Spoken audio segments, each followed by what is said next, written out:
Assalamualaikum warahmatullahi wabarakatuh. Saya Evira Nurjannah dari kelas akuntansi B Universitas Islam Negeri Maulana Malik Ibrahim Malang. Di sini saya akan menjelaskan tentang materi suplai atau penawaran.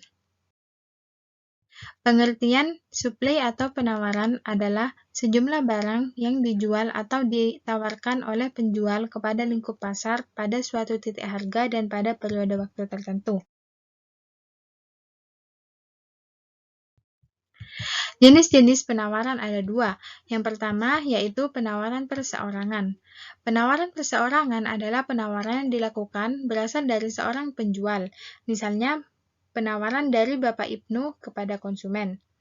Kemudian yang kedua yaitu penawaran pasar. Penawaran pasar merupakan penawaran yang diakumulasikan dari penawaran individu.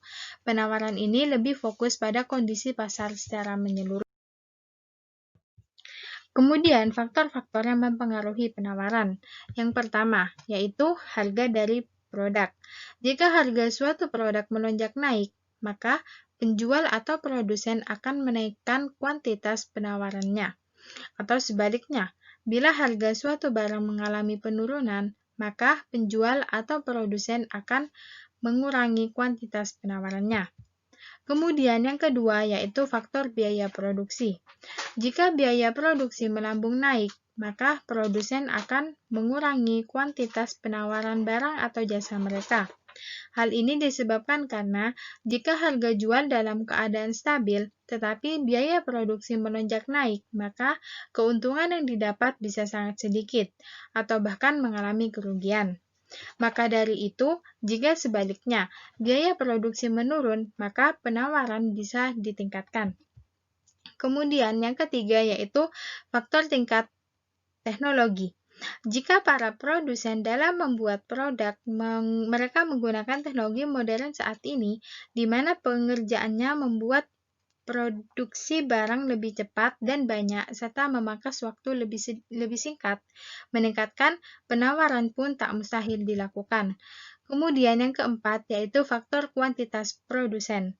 Bermunculnya para produsen baru membuat produsen lainnya meningkatkan kuantitas penawaran mereka, karena persaingan di antara keduanya, terlebih jika para produsen memproduksi barang substitusi, maka tidak menutup kemungkinan semakin gencarnya persaingan di antara mereka.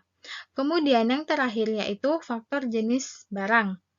Jenis barang pun ikut andil dalam mempengaruhi penawaran. Misalnya, barang yang ditawarkan hanya dalam periode waktu tertentu atau musiman, maka peningkatan penawaran pun dilakukan pada saat itu. Misalnya, produk kurma yang dijajakan hanya pada bulan Ramadan, maka para produsen pun meningkatkan penawaran terhadap barang dagangan mereka dalam usaha tercapainya target laba. Kemudian, hukum penawaran. Hukum penawaran adalah teori yang terkait dengan penawaran. Salah satu contohnya ialah jika harga barang tinggi, tentu jumlah barang yang akan dijual lebih banyak. Sebaliknya, jika harga barang lebih rendah, maka jumlah barang yang akan dijual atau ditawarkan akan semakin langka.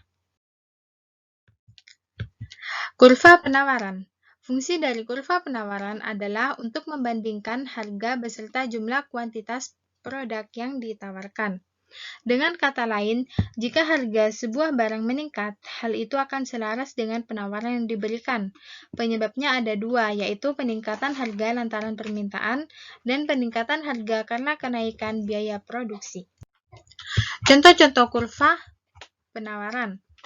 Seperti pada gambar di samping, yaitu menunjukkan penawaran yang lebih tinggi atau higher supply, menyebabkan harga equilibrium lebih rendah dan kualitas equilibrium lebih tinggi.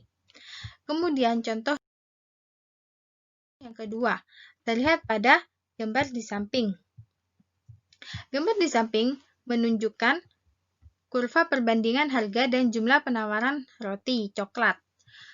Menunjukkan kurva penawaran bergerak dari kiri bawah ke kanan atas, yang menunjukkan bahwa jika harga barang tinggi, para penjual atau produsen akan menjual jumlah lebih banyak.